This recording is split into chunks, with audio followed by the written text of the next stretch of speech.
Every town has a dark side. When something happens once, you can dismiss it as random chance. When it happens twice, you might start to wonder. But when it happens 3 times, we're talking same circumstances, same outcome, same result.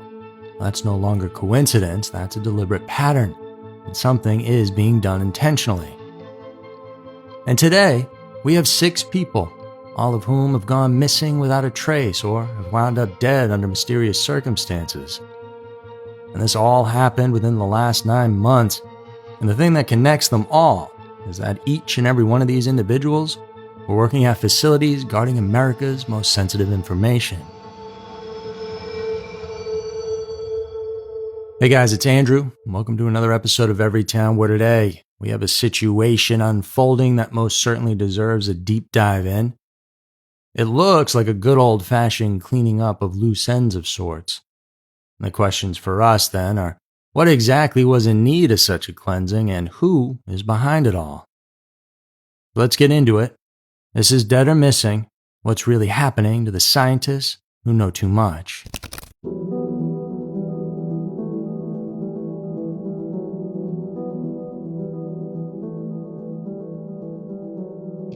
William McCasland is not a name you're likely to recognize, but inside the world of American aerospace and defense research, he was a top official. He graduated from the Air Force Academy in '79 with a degree in astronautical engineering, then went to MIT for a master's and then came back for a doctorate. His PhD supervisor, the one who sat across from him and guided his most serious academic work, had personally designed the guidance computer for the Apollo program.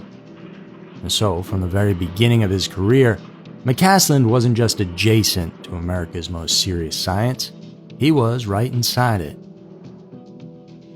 And what followed was a career of more than 3 decades, spent climbing through increasingly classified corners of the Air Force, director-level positions at the Pentagon, and work alongside the National Reconnaissance Office, which is the agency responsible for operating America's spy satellites. It's an organization so secretive that its existence wasn't even publicly acknowledged until 1992. He commanded the Phillips Research Site at Kirtland Air Force Base in New Mexico, a facility associated with directed energy weapons and advanced space technologies that most Americans have never heard of and never will. And then in 2011, he received his final posting. He took command of the Air Force Research Laboratory at Wright-Patterson Air Force Base over in Dayton, Ohio. Wright-Patterson, as you might know, isn't just any base. In the world of UFO research, it occupies a position something like the Vatican, a place of reverence, of rumor, and of mystery that has persisted for nearly 8 decades and shows no sign of fading. It was the home of Project Blue Book, the Air Force's official investigation into reported UFO sightings that ran from the early 50s through 1969. And over the life of that program, investigators logged nearly 13,000 reported sightings. And most of them they could explain away, but 701 of them were officially classified as unidentified, and they remain so to this day. And the base has long been rumored to be where physical materials recovered from the 1947 Roswell incident were eventually transported and then studied. The Air Force, of course, has always denied this, but the rumors have never gone away. And that's really because researchers, former military personnel, and even people who worked inside it, every once in a while open their mouths about stuff they had seen or things they've heard. McCasland ran the research lab at that base for 2 years, and to put it into perspective how real of a deal this was, he oversaw a combined annual budget of $4.4 billion with a B, and a workforce of nearly 11,000 people. When he retired in October of 2013, the general who replaced him said publicly that McCasland had developed capabilities the country would be relying on for decades, though he said nothing about what those capabilities actually were. And after retiring, he moved into the private sector, director of technology at a defense company in Albuquerque. But somewhere in that post-retirement period, quietly and never on the record, he became involved in Tom DeLonge's disclosure project. A source described McCaslin to the New York Post as a gatekeeper and participant in the UFO community, someone who sat at the intersection of what was classified and what the outside world was trying to piece together from fragments. DeLonge's To the Stars Academy, the organization those conversations helped shape, later played a direct role in pushing the Pentagon to release authentic Navy footage of unidentified aerial phenomena in 2017. In 3 videos, in fact, 3 encounters between Navy pilots and objects that moved in ways no known aircraft could explain. The release of that footage triggered the current wave of congressional UAP hearings and set off a chain of events that reshaped the entire conversation and culminated in 2023 with a former Pentagon official testifying under oath before Congress that the United States government had been operating a secret program to recover and reverse engineer what he described as non-human craft. And whether you believe that testimony or not, something has genuinely shifted in the last several years, and UFO disclosures moved from sketchy internet forums and into formal Senate hearings and sworn congressional testimony. And William McCaslin, well, he was one of those figures hanging quietly in the background of it all when that shift began. And now comes the first part that is difficult to explain away with coincidence.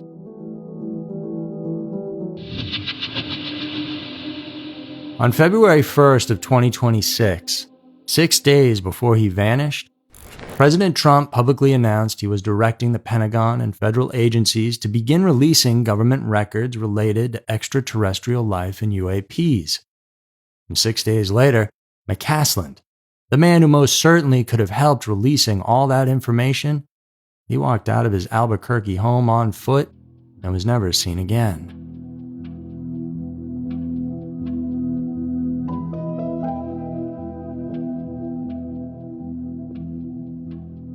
Now, I hope you're not too desensitized at this point to really let that sink in, because what I just described is not a movie or a conspiracy. It's all factual information that you can look up, and it's only the tip of the iceberg. In terms of what we know about his disappearance, it's this. That morning, a repairman was at his home around 10 a.m. He spoke briefly with him and then left. At 11:10, his wife left for a medical appointment. When she returned at 12:04, her husband was gone, and she reported him missing at 3:07 p.m. He's left his phone, he changed his clothes into I don't know what. I think he's on foot. His wearable devices like smartwatch that had tracking capabilities. What may have gone with him was a red backpack, a .38 caliber revolver, and its leather holster. He also left without his wallet, essentially gone with no way to contact anyone, no way to be tracked, and no way to buy anything. There was a huge search for this man. They pulled out all the stops, and the FBI field office in the area even got involved. But as of the making of this, there have been 0 confirmed sightings of William McCaslin since the morning of February 27. 8 months before McCaslin disappeared on June 22, 2025, a woman named Monica Reza went hiking in the Angeles National Forest in the mountains above Los Angeles. Last seen hiking in the Los Angeles forest with a companion. By all accounts, everything seemed normal that day. She was about 30 feet behind that person she was hiking with, smiling and waving. He turned around. Next thing you know, she was just completely gone. They searched immediately, and then rescue teams arrived, helicopters, canine units, and drones. Dozens of agencies combed that mountain for days, and then weeks, and they found nothing. There was not a piece of clothing, not a single footprint, not a physical trace of her anywhere on that terrain. And the case was transferred to the LA County Sheriff's Homicide Bureau Missing Persons Unit. Monica Reza remains listed as a missing person today. Now, Here's who she was. Under her professional name, Monica Jacinto, she spent decades as a technical fellow at Aerojet Rocketdyne, the highest technical rank that the company offers. She co-invented something called Mondalloy, a family of nickel-based superalloys engineered to withstand the extreme heat and oxygen-rich conditions inside rocket engines. The stated purpose of Mondalloy in the Air Force press release was specific and strategic: to eliminate America's dependence on foreign rocket propulsion technology, which really meant to stop relying on Russian-made engines for national security launches so America could do what it wanted without any other country knowing. When Aerojet Rocketdyne was sold for $4.7 billion to defense contractor L3 Harris in 2023, Oreza moved quietly to NASA's Jet Propulsion Laboratory in La Canada, Flint Ridge, California. And now, here's the question worth sitting with.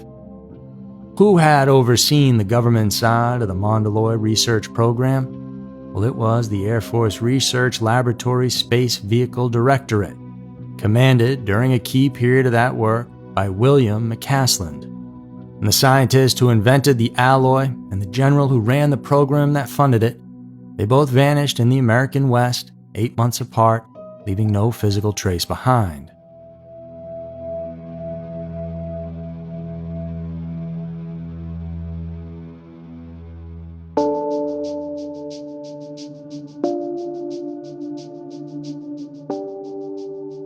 And now this is where things start to ramp up. Just 4 days after Monica disappeared from that mountain trail, another woman vanished. Now, her name was Melissa Cassius, and the date was June 26, 2025. Now, she was an administrative assistant at Los Alamos National Laboratory in New Mexico. And that place, if you don't know, is one of the most secure and sensitive scientific facilities in the entire United States. It's the birthplace of the atomic bomb, and today, it's where classified research into energy, materials science, and national security happens at the highest levels. During World War II, the US government essentially built an entire secret city in the New Mexico mountains, and population classified, location classified, and purpose classified. And this is Los Alamos. The facility covers nearly 40 square miles. Access is controlled down to the room level. Employees are compartmentalized, meaning most people only know what they need to know for their specific role and nothing more. And Melissa, she worked there. Her role gave her access to sensitive nuclear research data and much more. Casillas was last seen near Talpa, just southeast of Ranchos de Taos.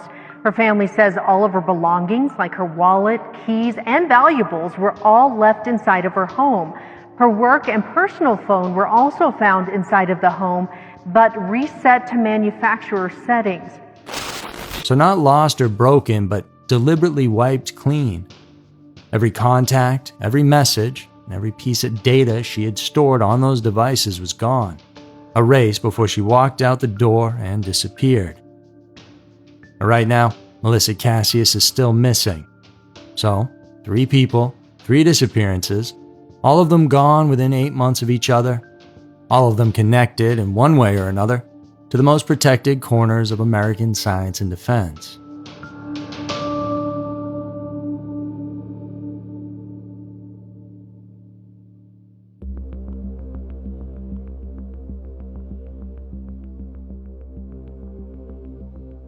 And this next story definitely made the news, but that doesn't mean the answers are all there.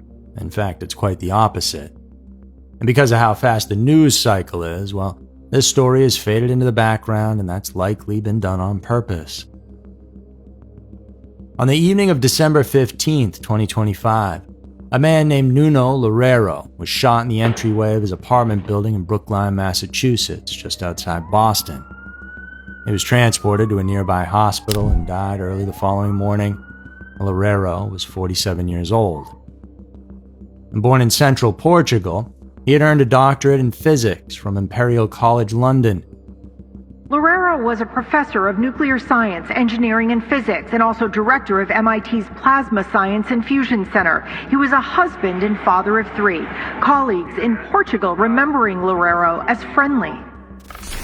In January of 2025, just months before he was killed, President Biden personally presented him with the Presidential Early Career Award, the highest honor the U.S. government gives to young scientists. His work was in plasma physics and nuclear fusion, the science of superheated ionized gas and how to harness it as a clean, unlimited energy source. Now, if fusion is ever cracked at scale, the world's dependence on oil, gas, and coal ends just like that. Loureiro was, by the assessment of his colleagues and MIT itself, one of the people most likely to help make that happen. Gunman Claudio Neves Valente attended the same university in Portugal as Loureiro did at the same time in the late 90s. Loureiro graduated from the physics program in 2000. That same year, Neves Valente was let go from his post as a teaching assistant. He was also identified as the suspect in a shooting at Brown University 2 days earlier, where he had injured people before making his way to Brookline. So, was it a personal grudge between old classmates? Perhaps. A man gone crazy? Well, could be. But also, for a crazy man with a possible grudge to get on a plane in Portugal, stake out Loureiro's neighborhood on the day of the shooting, well, that takes a certain level of capability, and it would need to be one heck of a grudge. Or what the motive really was, well, that's never been formally established and most likely never will. And Claudio died in a storage facility center that night, taking any secrets along with him.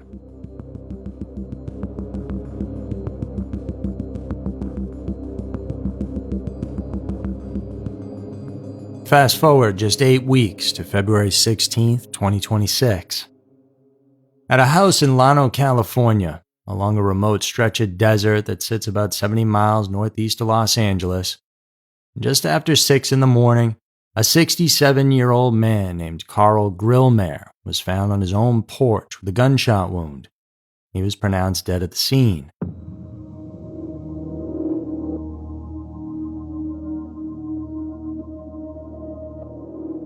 And Grillmair was an astrophysicist at Caltech's Infrared Science and Data Center.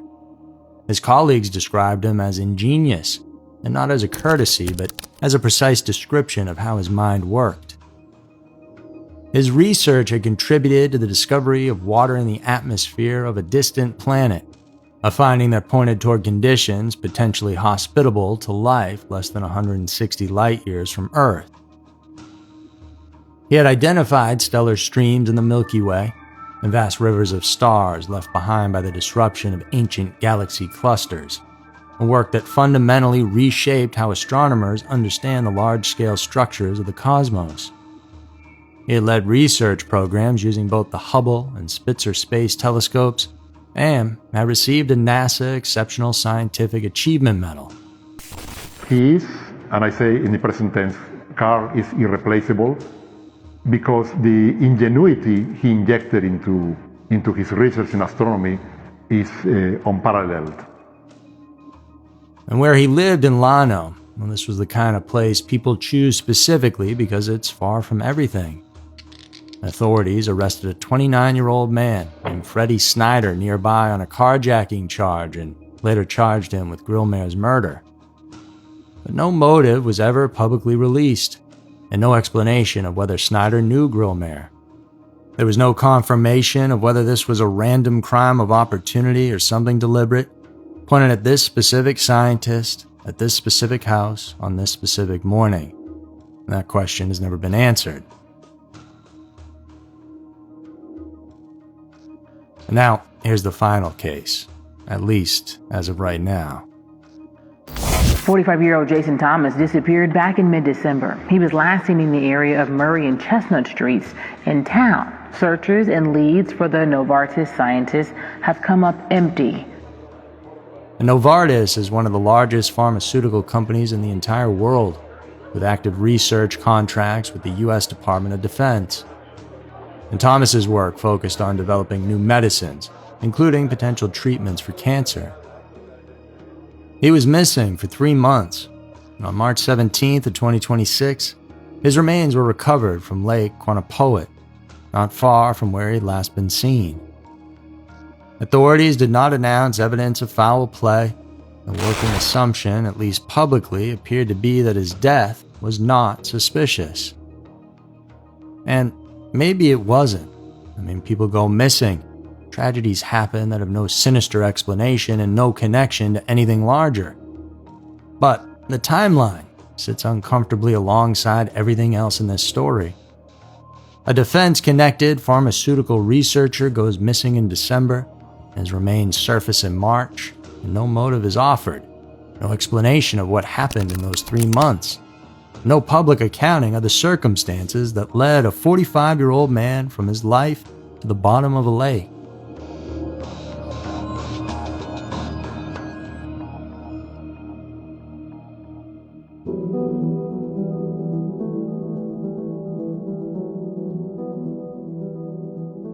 So a quick recap just to lay this all out in sequence for clarity. In June 2025, a NASA rocket scientist who co-invented strategic defense materials and worked directly under a program connected to McCaslin vanishes off a hiking trail in daylight 30 feet from her companions and leaves no trace. Also in June, an administrative assistant at Los Alamos National Lab with access to sensitive nuclear research data vanishes without a trace, and her phones, they're wiped clean. In December 2025, the director of MIT's Nuclear Fusion Laboratory is shot and killed in his home, and the motive is never established. February 2026, a pioneering astrophysicist is shot dead on his front porch at dawn, no motive released. Also in February, the most prominent figure in the intersection of the U.S. military and the UFO disclosure world vanishes from his home in New Mexico and is simply never seen again. In March 2026, the chemical biologist's body surfaces in a Massachusetts lake, no explanation given. 6 people, dead or missing, all of them working at the edges of aerospace research, advanced energy, defense technology, and, in at least one case, definitely the world of UFO disclosure. Tennessee Congressman Tim Burchett has said publicly that he sees a pattern, that the numbers in these specific fields feel unusually high, and that people in Washington need to be paying attention. He also added that he doesn't think the government should be trusted to investigate itself on this. Former Assistant FBI Director Chris Swecker said his gut goes directly to a foreign intelligence service. Countries like Russia, China, and others have been running programs for decades, specifically designed to acquire American scientific knowledge at the level these people possessed. Things like advanced materials, plasma physics, astrophysical data, propulsion technology. And Swecker noted that in the world of intelligence, targeting scientists is not a new strategy. It goes back to the Second World War, when both sides were actively hunting each other's physicists and engineers. And that's important to remember in this case because why these people have been killed or disappeared in odd ways probably isn't all tied to UFOs, alien secrets, and Roswell. Now, that's the sensationalized version of events, the ones that grab headlines and your attention. But that kind of wording also diminishes the truth and even the lives of all these people lost. UAPs, alien probes, all that stuff. Now, these words alone carry a weight of cultural mockery that makes it genuinely difficult to take this situation seriously. And it's understandable to be skeptical, but that also might be the intention of it all. The question of whether any of this is connected to extraterrestrial phenomena is actually separate from the question that matters most right now. The question that matters most is, would powerful institutions take extreme measures to protect certain kinds of knowledge and silence the people who hold it? And would they actually harm individuals to preserve state secrets, whatever those secrets might be? Well, that question has a documented answer with a deep history, and the answer is a resounding yes, absolutely.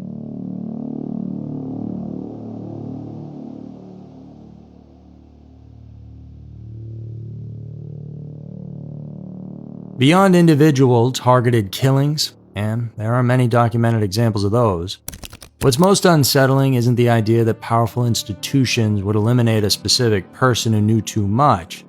It's that they've demonstrated a willingness to harm completely random people. People with no strategic value, no secrets, no leverage, just ordinary civilians going about their lives. If you're willing to do that to strangers, to people who don't matter to you in any way, then removing someone who represents a genuine threat to state secrets isn't a leap, it's almost the easier call. For instance, Operation Lac from the 1950s had the US Army secretly spraying zinc cadmium sulfide over large areas of the American Midwest, including the city of St. Louis, just to test dispersal patterns. Cadmium is a known carcinogen, so what it did to humans and animals down there, well, who knows for sure, but it certainly didn't help them. The government also conducted hundreds of radiation experiments on unsuspecting civilians, including hospital patients, prisoners, and military personnel during the Cold War because, well, they needed to understand it better. This is a fact, formally acknowledged by President Clinton back in '94. In the 1950s and 60s, the Army released swarms of mosquitoes in residential areas of Georgia and Florida, and they did fleas to test whether insects could be used as biological weapon delivery systems. And nobody in the public truly knows what the results were of that.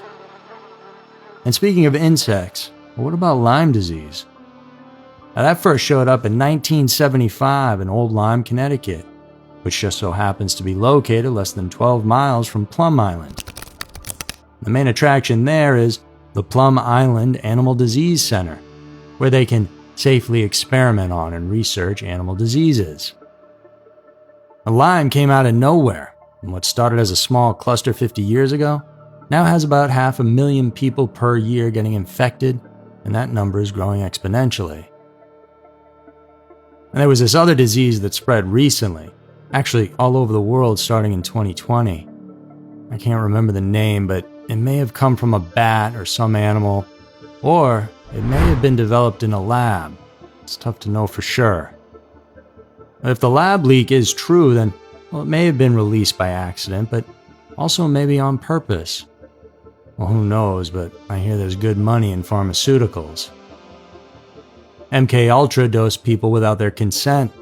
For 40 years, the U.S. Public Health Service told 400 black men in rural Alabama that they were receiving free treatment for bad blood.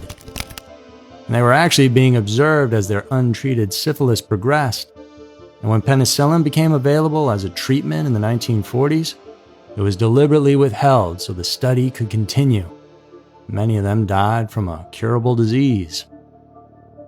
Now, we could go on, but now we're starting to sound silly, so let's bring it back.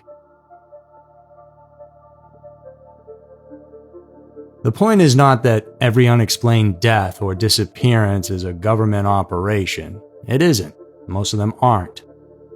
The point is that the instinct to say they would never do that, well, that instinct has been wrong before in documented, confirmed historical ways. And so when 6 people who carry highly sensitive knowledge in aerospace, energy, and defense research turn up dead or missing inside a year, the question of whether something deliberate is happening is not paranoid or fringe conspiracy. It's the exact right question to ask, and you're not weird to wonder what's going on. Well, what's going on is strange, and if you don't question the narrative or lack thereof, well, then you need to pay more attention.